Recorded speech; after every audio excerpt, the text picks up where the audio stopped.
இந்த பரந்தூர் விமான நிலையம் இடத்துல லேண்ட் அக்யூசியேஷன் சொல்றீங்கல்ல, 5946 ஏக்கர்ல நீங்க இது வரைக்கும் அக்யூட் பண்ணிருக்கிறது அக்யூசியேஷன் பாத்தீங்கன்னா 1076 சம்திங் 1750 ஏக்கர் பண்ணிருக்கீங்க. இது 100%?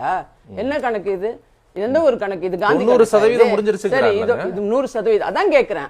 2000 கூட வச்சுக்கோங்க, 1750 கூட வேணாம். 2000 எங்க, 5796 எங்க? இதுதான் 100%. சரி, உங்க பர்சன்டேஜ் கணக்கு அப்படிதான் இருக்கும். ஏன்னா உங்க எம்எல்ஏஸ் கணக்கே உங்க தலைவருக்கு தெரியாது. 91 97 காவிரி பிரச்சனையை பத்தி பேசும்போது தள்ளுபடி 50,000 பண்ணாங்களா 75,000 பண்ணாங்களான்னு காவிரி பிரச்சனைக்காக போராடுறேன்னு ஆர்ப்பாட்டத்துக்கு போயிட்டு வந்த உதயநிதி சட்டமன்றத்துக்கு வெளியில திரும்பி அவங்க சீனியர்ஸை பார்த்து கேட்பாரு. யாருக்குமே பதில் தெரியாது. ஏன்னா இவங்க அவையல் தான் பண்ணிட்டு இருக்காங்க. எதிர்கட்சி அரசியல் கூட பண்ணல, மக்கள் நல அரசியல் எப்பவுமே பண்ண மாட்டாங்க. திமுகவை பொறுத்தவரை விவசாய விரோதிகள் தான் அவர்கள். நான் கேட்கிறேன், இதை விட்டுருங்க. இந்த பரந்தூர் பத்தி இப்படி பேசுறீங்கல்ல, இவ்வளோ பெரிய டிஃபரன்ஸ் இருக்கு லேண்ட் அக்யூசியேஷன்லயும். இப்படி பூசணிக்காயை மறைக்கிற மாதிரி பூசணிக்காய் தோட்டத்தையே மறைக்கக்கூடியவர்கள் சோத்துல நீங்க. நான் கேட்கிறேன், இந்த காவிரி வைகை குண்டாருன்னு ஒண்ணு இருந்ததுல, அதுவும் விவசாயிகளுக்கான ஒரு விஷயம் தானே. அதுல ஃபுல் லேண்ட் அக்யூசியேஷன் பண்ணி 2021க்கு முன்னாடி கால்வாய் கூட வெட்டப்பட்டாச்சு திருச்சி வரைக்கும். அதை ஏன் கண்டினியூ பண்ணல கரூர்ல இருந்து? அப்படியே ஏன் கிடப்புல போட்டீங்க? அதுவும் மக்களுக்கானது தானே. இன்னைக்கு காவிரி பிரச்சனை பத்தி பேசும்போது நீங்க அதை பேசுனீங்களா இதை பேசுனீங்களான்றீங்களே. 90 நாள் பிறந்த குழந்தைய பார்த்து அன்னைக்கு காவிரி வைகை குண்டாருக்கு 21ல அம்மாவின் அரசு உங்களுக்கு அது 70-30 ப்ரொபோர்ஷன்ல மத்திய அரசு கொடுக்க வேண்டியது. அம்மாவின் அரசு அம்மாவை காட்டி 2016 வெற்றி பெற்றது.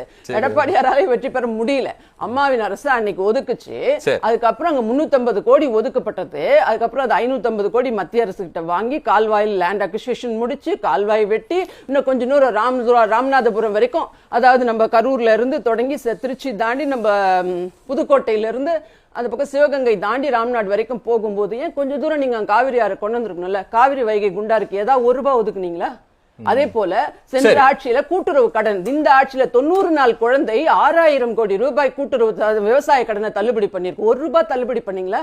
யாராவது காட்ட முடியுமா? நான் துரைமுருகன் அவர்களுக்கே இங்க ஓபன் சேலஞ்ச் விடுறேன், பண்ணீங்களா? அதே போல போன முறை மழை வந்தது, வெள்ளம் வந்தது, வறட்சி வந்தது. இருங்க, விவசாயிகளுக்கு ₹1 பிரீமியம் கூட கட்டல. போன ஆட்சியில கட்டவே இல்லை. நீர்வளத்துறை அமைச்சர் அது குறித்து வாயே திறக்கல. மேகதாட்டுக்காக எத்தனை முறை இவர் டெல்லிக்கு போனாரு துரைமுருகன் அவர்களோ, இந்த திமுக அரசு? இந்த கேள்விகள் இதையெல்லாம் தாண்டி நெல்க்கு எப்படி எவ்வளவு நனைஞ்சது? நெல் கூட ஒண்ணு கட்ட முடிஞ்சது அவங்களால? அந்த